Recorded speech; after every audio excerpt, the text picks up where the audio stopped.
Hello and welcome to a podcast, Talking Presidency, our new podcast on Germany's EU Council Presidency. My name is Dennis Schrey. I'm the director of the Multinational Development Policy Dialogue of Konrad Adenauer Foundation in Brussels. And today we are discussing the EU's external climate policy during Germany's Council Presidency. We have a very prominent speaker for our debate today. With us is Anders Wijkman. He's the honorary president of the Club of Rome, former UNDP Assistant Secretary General, and former member of the European Parliament. A warm welcome to you, Anders. And we also have one of my colleagues on board today who will co-moderate our conversation.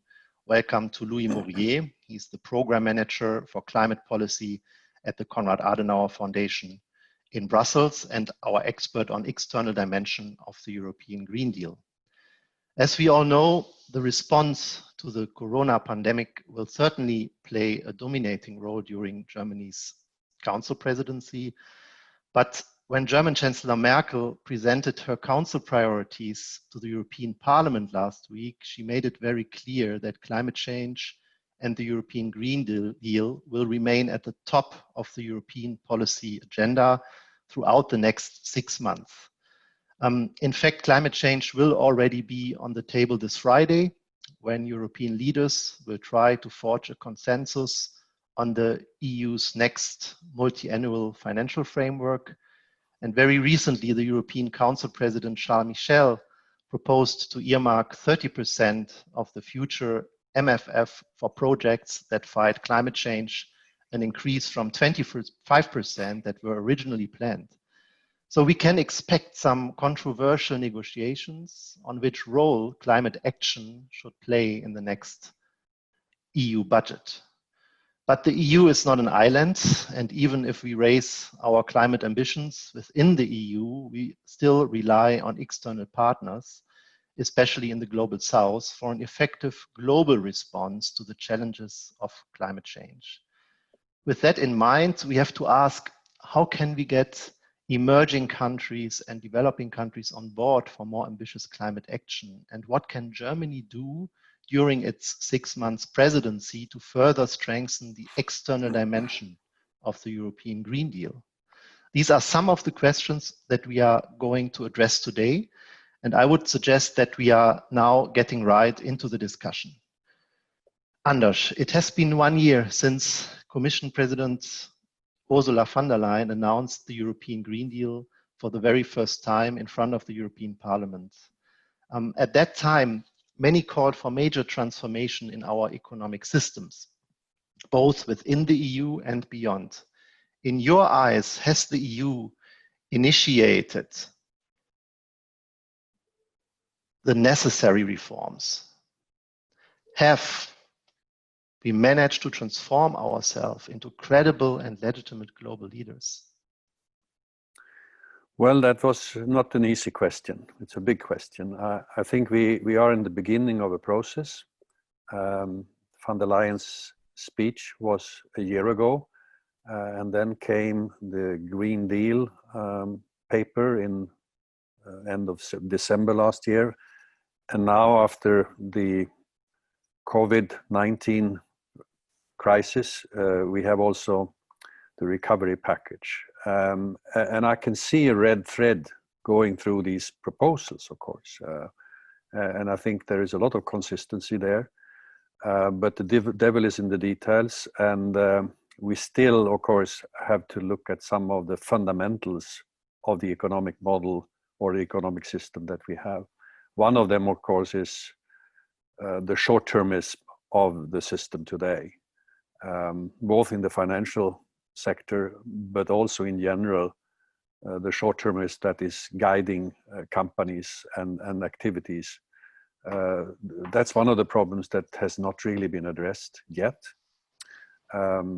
Another problem is, of course, that all these issues that are the challenges of tomorrow, they have to be addressed in a more systemic manner. It's not only climate change, it's also ecosystem decline, biodiversity loss, and they are all interlinked. So we need to address them together, not as individual issues. I think the Commission understands that, but whether they will be in a position to really put on or adopt a more systemic approach, that is still to be seen. I mean, they have to engage member states, governments as well, and I think there the recognition about systems approaches is not as well developed, at least in some of the member states. Yes, thank you, Anders, and thank you also, Dennis, for letting me be part of this conversation today. As Dennis said, my name is Lowincome. I'm the program manager for climate policy at the foundation in Brussels. And Anders, also thank you for these very, very valid comments for a starting point. I think especially the point that we have to overcome short-termism in our economic system is very, very important, also when it comes to business agendas. But let me dig a bit deeper into the topic of transformations. I think in the past years, we have seen many analysts declaring the emergence of so-called stakeholder capitalism, a new form of capitalism and entrepreneurship that puts special emphasis on climate and environmental action. Very much in contrast to the classic model of the so-called shareholder capitalism, where the maximization of shareholders' profits takes center stage. Some have supported stakeholder capitalism as a very progressive business agenda, especially in sectors like circular economy, but others have rejected it as some kind of greenwashing, highlighting that there are still some major environmental shortcomings in several industries. Where do you stand in that context? Can sustainable entrepreneurship lead the way forward, or do we need a stronger emphasis on state and public action, going beyond the often heard mantra that climate change, that innovation will solve climate change? Well, I think the role of the public sector is very, very important. And I think in many of the areas where we do experience major challenges, we need a lot of cooperation between the public sector and the private sector. Otherwise, this is not going to work. I think Mariana Mazzucato has put her finger on the role of the public sector. It's, I mean, now everybody appreciates the public sector because it's stepping in to save companies, to save jobs, to keep the economy going. But of course, even under so-called normal times, the public sector has a very important role to play. Let's take exponential or disruptive technologies, the whole AI revolution. I think the role of the public sector there is for instance, to make sure that all these innovations come to play and are implemented in a way that can help address some of the major challenges. And that is not happening by itself. You need guidelines, you need policy frameworks, you need incentives. So I think the role of the public sector is extremely important. When it comes to short-termism, I think it's not only a question of shareholder value versus stakeholder value, which I think is a very important distinction, but it's also a question of how companies operate and how the financial sector operate and what are the expectations. We live in an economy where the rate of interest currently is around 0, and yet my understanding is that in most financial sector quarters, the expectation is 15 to 20% rate of return on investment in the short term. Now, how can that ever be compatible with long-term sustainability? There's no way. So this short-termism and high expectation is I think a major problem. Another one is, of course, the way we tax not dividends particularly, but gains in the stock market. I mean, today you experience more and more of robot trading, which in my opinion is something very, very questionable. It's pure speculation. I think we should tax these kind of gains much more than if you have owned a stock for, let's say, a year or two or even longer. So you have to try to address these aspects of short-termism that is all over the system. Otherwise, I don't think long-term sustainability is going to be possible. Yeah, thank you very much. If we come a little bit back to the climate development nexus, Anders, speaking about production processes and supply chains, many of our products come from developing countries or emerging economies. So from your experience in developing countries, how can we ensure that environmental standards are applied in cross-continental supply chains? Do we need stronger legal guidelines and regulations on supply chains, as it is currently discussed in Germany in matters of human rights and environmental standards? Well, of course, if you look back at the global economy and what happened after the collapse of the Berlin Wall and everything when the Soviet system was dismantled, we have this new regime of world trade. I think one serious shortcoming has been that social and environmental standards have all the time been neglected, or at least not brought to the fore sufficiently. Trade has become a goal in itself instead of servicing main objectives in society. So you are absolutely right that we need to set standards that are comparable to what we have in Europe when it comes to this kind of trading. And the circular economy, when we discuss that, if the European Union puts in place a strict framework for supply chains in Europe, of course, it has to be applicable to our global supply chain as well. Otherwise, it will not work.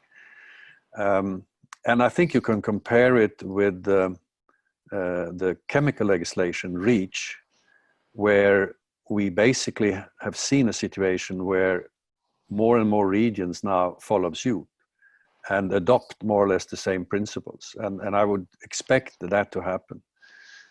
Some of the big companies like Unilever, like IKEA, etc., I think they are already planning for the same kind of standards in their global supply chain. Other companies, maybe companies outside the European Union, are not as advanced in their thinking. But I think for this to work, we need global standards. Absolutely. That is easy to say, not so easy to implement or decide upon in a situation where the whole global system of cooperation is really having problems, primarily because of President Trump. It's not WHO only that is in danger of continuation. You have the same kind of situation in many other areas. I mean, the US is now stepping out of the climate convention. What that will mean, we don't know yet, but it doesn't mean it will be easier to agree on common standards. So here I think leadership from the European Union is going to be absolutely essential. And I think one of the ideas that have been toyed by the new Commission is to put up some kind of trade barriers for products that have not been produced under some kind of climate mitigation legislation framework. And I think that's a good idea. I think we need that. Let me perhaps follow up on that very last point. I think all of that, what you said was really interesting.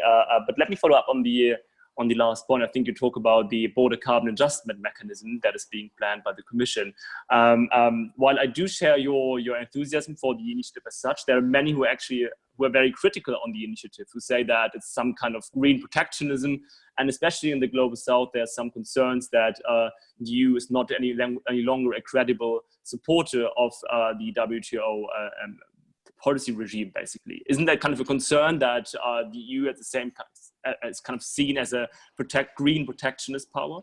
And shouldn't we also think about how we can make use of the revenues that will come out of the border carbon adjustment? There are some who say we should use the revenues and rechannel them to the Global South to support climate projects in developing and emerging countries? I think we should do much more for the Global South than we have done in the past, of course. The problem is that the Global South is not a homogenic entity any longer. I mean, 50 years ago, you could talk about the North and the South. You cannot any longer.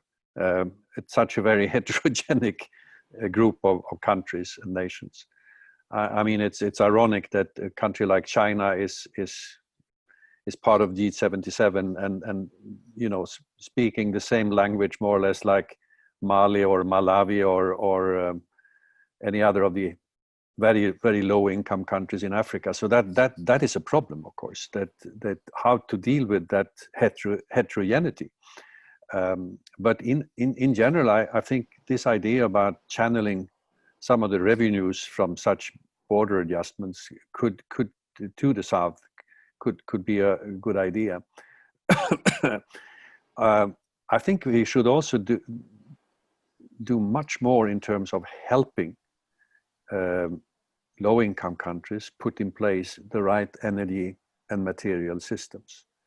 I've looked specifically at Africa, and when you study the statistics about investments in green energy, for instance, or in renewable energy in different parts of the world, Africa stands out as a region where very little is happening, unfortunately.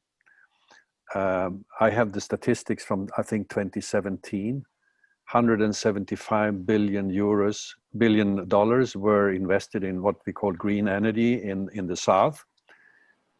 85% was in China, 10% was in India, a few percentage point in Brazil, and you know, a tiny percent or something like that was in Africa. So there we have a real challenge.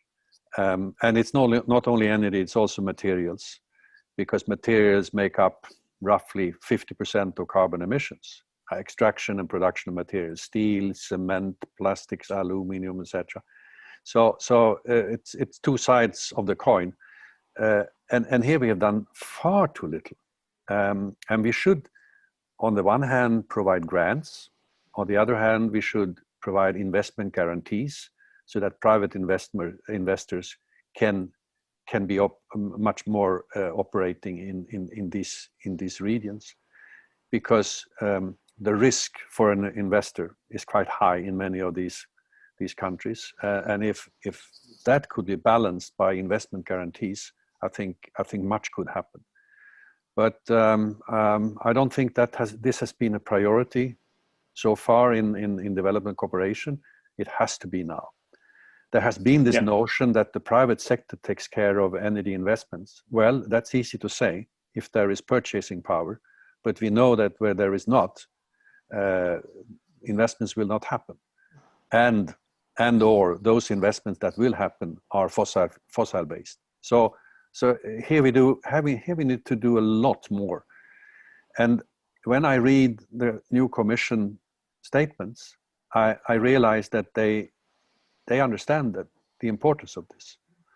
And I also think, by the way, that Mrs. Merkel understands it, because Germany has had for several years a policy, at least ad verbum, where they have recognized the importance of helping Africa to put their economy in order. So yeah. No, I think that's very interesting. It actually brings us, I think, to the next topic that we'd like to cover today, and that's since we're talking about EU leadership in developing cooperation and in climate policy across the world, obviously one key instrument for the EU to support climate action in the Global South, as you already said, is climate finance. Wealthy countries promise to provide 100 billion euro per year to developing countries for climate change mitigation and climate change adaptation. But let's be honest, in the wake of the corona crisis, do you think that the EU and its industrialized partners will still be able and willing to offer such substantive amounts of money? And how can we make sure that the West can address climate change and the corona crisis at the very same time, both at home and in the South? You know, I think it's such an irony that in the wake of the COVID-19 or corona crisis, governments all over the world have mobilized trillions of dollars in support of recovery and stimulus. Just imagine if we had had a fraction of that money to do the things that have to be done in developing countries. Support their health systems, support their energy systems, build up, etc. So I think leadership here is very important. And the EU could, and I'm not talking about the Commission only, I'm talking about all the member states. Together, they could do a lot in this area, or these areas. So yes, I agree with you, and it's really something to be ashamed of, that what we call the North, or let's call it the OECD countries or the industrialized countries, that we have been so slow in supporting the South in terms of climate mitigation and adaptation. I think it's really a shame. It's really a shame. And I followed the climate negotiations ever since 1995.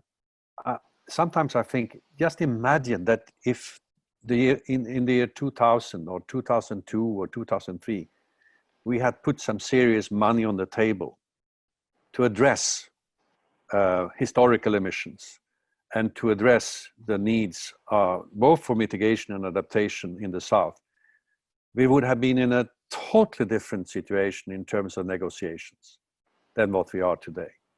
Because there is a tension, and that there is a suspicion all the time, as you rightly said, that whenever we adopt policies, it's only in our own interest, and it's affecting the South negatively. So I don't think we are going to succeed unless we forge a much closer cooperation. And that means money on the table. And it's in our own interest. It's in our own interest. I mean, if we don't do this, we will regret it. And we will regret it very soon. Thank you. Also, let me take it up from here again. You said we have to put money on the table, as we have now also the ongoing discussion on the next MFF. And Germany has a kind of coordinating role now as leading the German Council Presidency.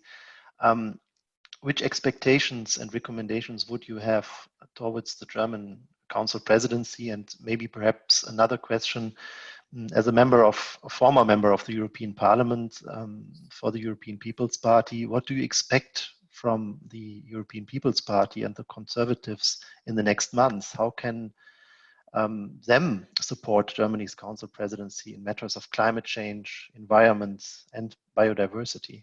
Well, those were important but difficult questions. First of all, I come from a country, Sweden, which belongs to the so-called frugal four, which I very much regret. So I sincerely hope that our government will be open for a compromise so that the package can be decided upon, because otherwise you will have serious delays. And I trust that Mrs. Merkel will use her experience and her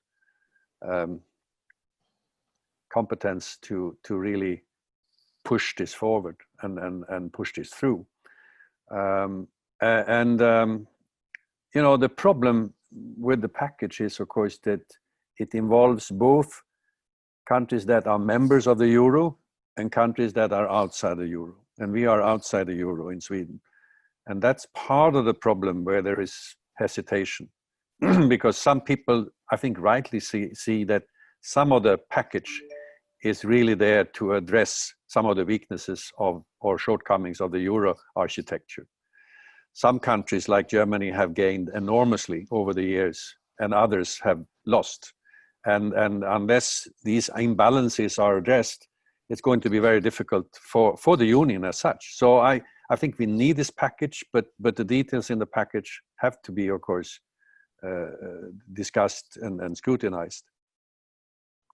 Secondly, I think climate change and biodiversity loss and ecosystem decline are very much linked together. So what I would expect from the German presidency is really to adopt and apply a much more systemic approach. to these issues, because even if we solve the climate problem, if we don't address at the same time the overuse of ecosystems and biodiversity loss, we are going to be in a very, very difficult situation. So I think they are very much interlinked. And I sense that there is recognition about this, at least in the language. But, you need to also merge these agendas and the strategies in a much better way. And by the way, that will also help the South, because much of the biodiversity and much of the ecosystems that are in decline are really in the South. Thirdly, I do think that the need for the political parties is to really come together as much as possible, and not portray the stimulus packages as a sort of traditional center-right, center-left tension issue. Rather, come together and support it, because I think it's very much needed now, not in a year's time. Yeah, dear Anders, thank you very, very much for this very rich discussion and debate. And thank you also to all of you to listen to our podcast today. We will be back very soon with a fresh discussion on Germany's Council Presidency. In the meantime, we invite you to follow us on LinkedIn, Twitter, and Facebook. And of course, there you can also find all the necessary information of our program. And one more time, thank you very much, Anders, for your time this morning and for your really excellent answers and discussion points. And we wish you really all the best in your future personal and professional endeavors. And one more time, thank you very much for your time this morning. Thank you from my side. Thank you. We invite you to follow us on Facebook, LinkedIn, Twitter, and SoundCloud. You can find all the necessary links here in the description. Again, thank you very much for joining us today, and stay tuned for the next podcast of the Multinational Development Policy Dialogue of the Konrad Adenauer Foundation. Bye.